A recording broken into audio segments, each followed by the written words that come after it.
Hi guys, hope everyone's well and welcome back to the Improvement Podcast. So in this episode I'm going to do something a bit different than usual and kind of touch on maybe a bit more of a relaxed episode and a bit more personal of when I am next stepping on stage, as well as the whys behind like my plan of action, how things have went so far and where I'm currently at the moment. So in terms of like why some people kind of like keeping up with my progress and my plans moving forwards and seem to be interested in it. So if you do like the video, or the episode, if you do want to see more like this, then please like it, subscribe, and let me know, and then I know to produce content similar to this. So yeah, I'm just going to describe my current plans in regards to competing.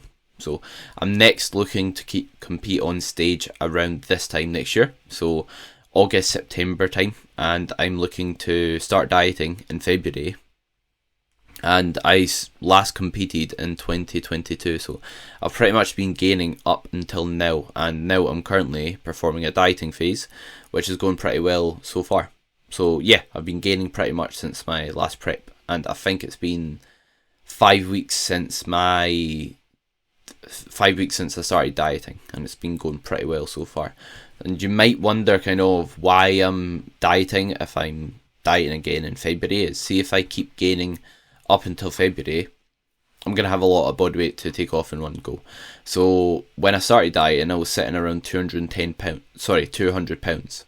If I keep kind of gaining until February, then I'll probably be sitting around 210 plus, which is a lot of body weight to start prep from. So instead of having to start earlier, I'm doing like a dieting phase now, getting down to 180 pounds and then pushing my body weight up to 190. And in that way, it sets myself up so I'm not starting super fluffy. And I'm not starting really heavy, just giving myself a lot of work to do when prep comes and giving myself a lot of body weight to diet off. So it's saving me that kind of effort and inconvenience in that regard. And basically setting myself up for success. And you could say, why don't you just start dieting really slow earlier on? But again, that's more time spent in the dieting phase. So a good way to look at it is I'm doing one of the stints of prep now, another in February. And in dieting, and then what I'll basically be doing is pushing my body weight up another 10 pounds. What that basically does, it gets rid of like the diet fatigue that I've accumulated.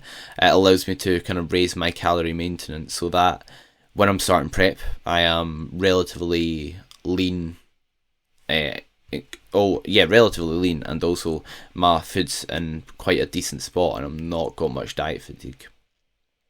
And I'm feeling good about that whole process, and last time I think it worked relatively well, and I'm feeling quite confident and kind of happy with how things are going so far. And the reason being is last year I started prep heavier than I'm looking to start prep this year. I'm leaner, I've got more muscle tissue, so I've got like a point of reference to go off, and we've got last year it'll be last year. When I'm competing again, it'll be 2 years ago to go off. Whereas last time I was kind of shooting in the wind. I didn't know my stage weight, I didn't know how much I needed to lose, so it's kind of hard to kind of have like not that you'll ever have a perfect contest prep, but it'll be hard to kind of do things perfectly if I don't know exactly what body weight I need to be at by what date, if that makes sense. So yeah, it basically saves me kind of taking all the body fat off in one go, and I'm feeling good about doing this kind of pre-prep diet. It's going really well so far. So I'm currently sitting at, I think I was 187 pounds this morning. I started my diet at 200 pounds, so I've got a good chunk off already, and I'm planning on dieting until I reach around about 180 pounds. So the projected timeline of the diet when we started it was around 11 weeks. So I assume it's going to probably be around that 11 week mark, because my body, like, I might slow down in terms of fat loss, like as the diet goes on, unless I get any obviously calorie adjustments. But I believe it will be around 11 weeks, maybe 10, but I doubt it will be much shorter than that. And yeah, it's going good so far. I don't really feel much effects from the diet. Like, I'm feeling good in training, everything's still progressing really.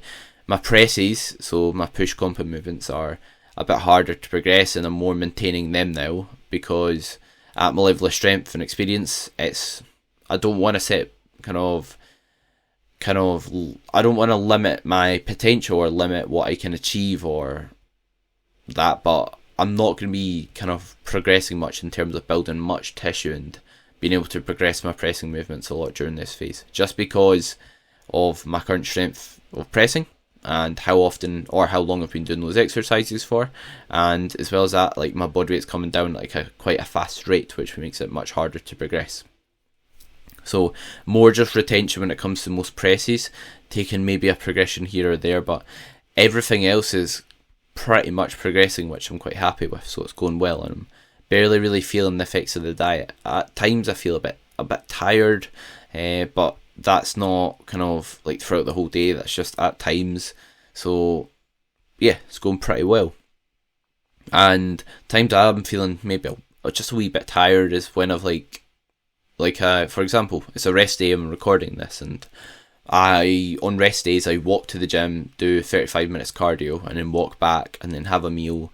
My meal's got no like carbohydrates in it, so I'm doing that like 5,000 steps and 35 minutes of cardio, and I've not kind of had any carbohydrates. And then by the time like I'm cracking on my workout for my first meal, I can feel a wee bit tired just because I know I've kind of not had food and I'm in a deficit, which is kind of a good feeling. That's the way I look at it. So people kind of look at being tired during a dieting phase as a bad thing, but I look at it as like a good thing. Like if I'm feeling a bit draggy, I feel I'm like, good, this is a good thing because I'm in a deficit, I'm losing weight. So I kind of turn that round and turn that negative kind of association into a positive one. The same with my hunger. Instead of looking at hunger as a bad thing and negative thing, think, yes, I'm progressing, I'm in a diet now, I'm losing weight. Obviously it doesn't always equate to that. What I mean by that is you could just be picking like poor food choices and that's why you're constantly hungry. But generally, if you have periods where you've not ate much calories and you're hungry, it's going to be a relatively good thing if you're in a deficit as a whole throughout your dieting phase. I try and look at it as a positive. And yeah, so diet's going well so far, not really had any issues or interruptions, and my sleep's actually improved a good bit with taking some body weight off, which is something I find for myself and some clients as well. It's like when you are like peak bulk, not that I'm super heavy in comparison to like people on the enhanced side of things who get up to like 300 pounds sort of weight, but like when I was like peak bulk, I just felt a bit more out of breath and a bit more like warmer all the time, and found it hard to like kind of get into like a deep sleep, etc.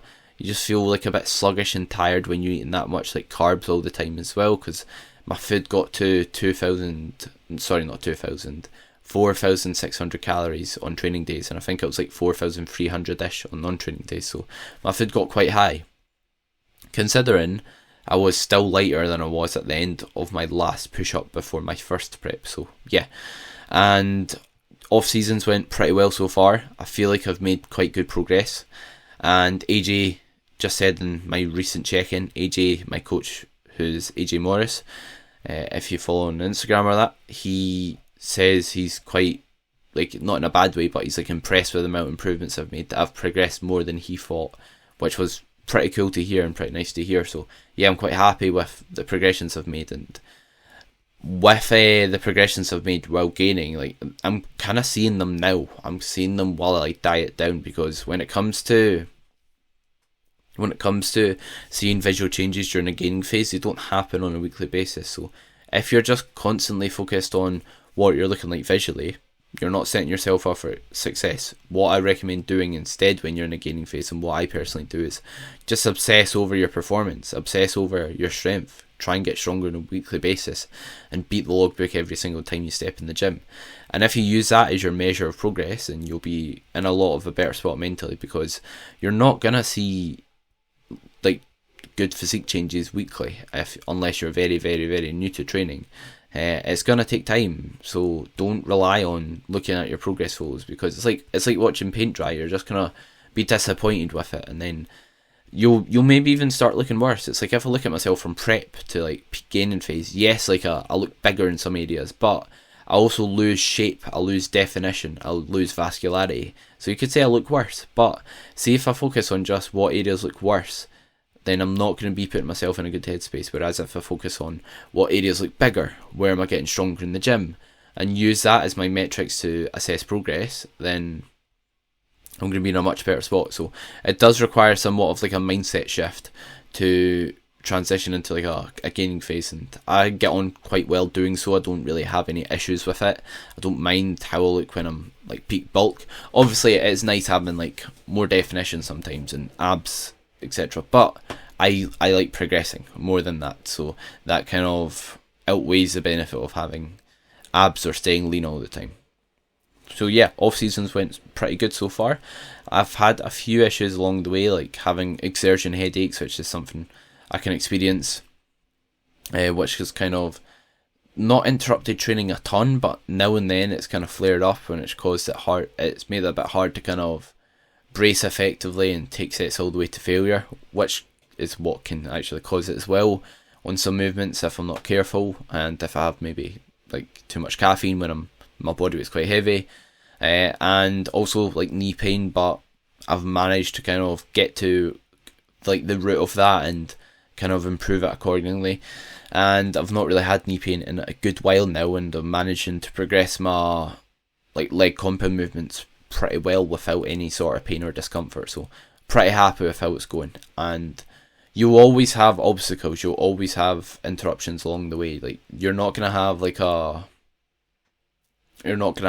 gaining phase where everything's absolutely perfect, or a diet when everything's absolutely perfect, because that's not real life. And that brings me on to like a good point, is like when people are trying to work towards their fitness goals, they think, oh, I'll start when life's a bit quieter, I'll start when I don't have this commitment, that commitment. But life will always be busy, life will always have interruptions, so it's not about waiting until life doesn't have interruptions, it's instead trying to work around the interruptions and learning to do so effectively while pursuing your goals, because that's ultimately that's life. You're gonna have those interruptions, so you can't just wait forever for your life to be nice and calm and chilled out and not have any interruptions, because it just doesn't work like that at all. So yeah, off seasons went well, diets went well, performance is pretty much holding across the board. I'm dropping maybe a rep here and there every few weeks on some pressing movements, but very, very, very minor. And overall, I'm pretty much at peak strength across the board. And as for my goals, like next time around, I'm looking to step on stages, basically smash 2022's look. So I'm still going to be a junior next year, so I'm still in the same category. And last year, for those that don't know, I got 2 third places in the qualifiers, and then I think 4th in the British final, and then I think 6th in the other federation. I'm guessing round about that, because they didn't give me like a place because they just placed top 5. Yeah, so those that haven't been to like an actual bodybuilding show or looked it up, it is like there's a really high standard of athletes at them, which is really cool to see, because I think a lot of people kind of jump on the enhanced side of thing, but they don't know natural bodybuilding exists. They don't know what you can achieve naturally, and they don't know that you can kind of pursue it and make a lot of progress naturally. They just think you kind of need to do it if you like that lifestyle or you like bodybuilding, whereas there's a lot of like big names in natural bodybuilding who have like crazy physiques, and people wouldn't think that's possible or feasible, which it is.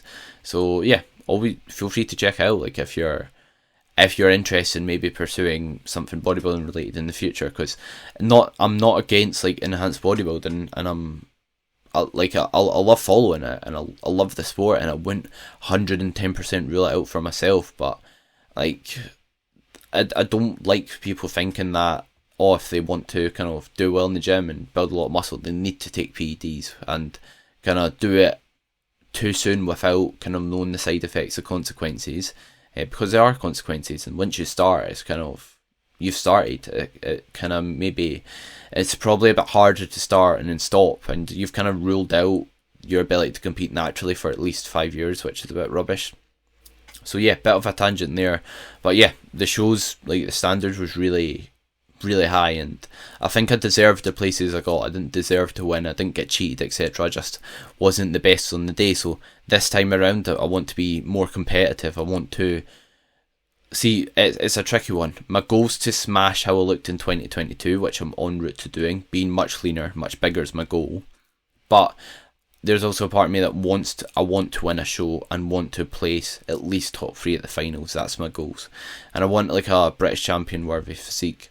However, what I'm doing is kind of focusing on progressing and doing the best I can, because at the end of the day I can't control who turns up. Like, see next year, see if I make absolutely drastic improvements, I'm a lot leaner, a lot bigger, but let's say I don't win. Is that actually a loss? Yes and no. Yes, in the fact that I've not placed first, but no in the fact that I've made drastic improvements to my physique. Because see, if you focus on always like winning, like if I don't come first, it's a loss. You're not going to set yourself up for success in bodybuilding. I'm not going to be happy and enjoy it long term, because like you focus on the daily process, ticking your boxes day in, day out, only just to, so you focus on what you can control up until you compete, and then you just focus on what you can't control, which makes no sense. So it's just about kind of doing the best I can, and then the cards fall where they fall. But I'd be lying if I didn't want to win a show and be top 3 at the finals for sure. Especially because I'm still a junior. I've had like a year off season, so I should come back, and ideally, like you could say, if the standard's the same, at least be better than top 3 at the qualifiers. My coach has got some good kind of expectations for myself, so I'm kind of balancing being confident, wanting to win, coming in with like the mindset to win, but also the mindset of if I don't and I make drastic improvements and I've pushed myself and adhered to the plan 100% like I did last year, then that's also a win. That's also me improving on last time, if that makes sense. So it's a balanced act between that. But I'm feeling really fired up and excited for next year's contest prep. So with shows happening like at the moment, it's like, it's exciting. It gets you excited to compete and step on stage again. And as well as that, with like with doing the pre-prep diet, which is what you could class it as, or just the diet before prep, I'm seeing the improvements I've made in my gaining phase. Like where I've added muscle tissue, where I've made improvements to my physique. One of the biggest improvements being my back, I believe. So seeing those improvements kind of gives you that sense of motivation, in my opinion. It gets me fired up seeing more detail in my physique, more definition, and where I've improved upon, where I've stepped forward. Because like I said, you don't always see it when you are in a gaining phase. But yeah, I'm feeling motivated just by seeing improvements throughout the dieting phase. So plan of action before it is again finish this diet, which I'll be finishing about October time, and then I'll be gaining before or up until the end of January, which gives me like a good couple months to pack on a bit more muscle tissue and to put me in a good spot to start prep. In between then, I've got a holiday to Gran Canaria, which I'm quite excited for. That'll be good. I'll probably still train while I'm there, just because I like training, to be fair. Like I want to keep making improvements to my physique, so I'll treat it as a deload. I'll do less and I'll back off, because it makes sense doing so when you're going away, especially when you're travelling, maybe sleep's a bit different, etc. But I'll do like a slight deload, and maybe like miss a session on the way there, miss a session on the way back, to kind of deload, to drop fatigue. But apart from that, it'll be kind of what you could just training as usual, business as usual when it comes to training. Just enjoying some food, maintaining my body weight while I'm there, or maybe gain very slightly, but just handling it reasonably well, which is, there's no reason why I can't do. And people say, oh, you're on holiday, relax, but like I've still got goals while I'm on holiday. I still want to make sure I'm putting myself in a good spot for coming home and starting prep. So yeah, hope you enjoyed the episode. But I'm feeling a good spot. Like I don't know if I said, but I'll be probably starting prep around £190 and then dieting down to around about 160. My stage weight last year was 163, and my lowest weight of prep was £159. So that's the plan. But if you did enjoy the episode, like I said, let me know. Like it, comment, leave me a rating on the podcast or whatever. And the reason being is, again, just so I know what episodes you like, you enjoy, and you want me to keep producing. But thank you very much for everyone watching or listening. Hope everyone has a great rest of their day.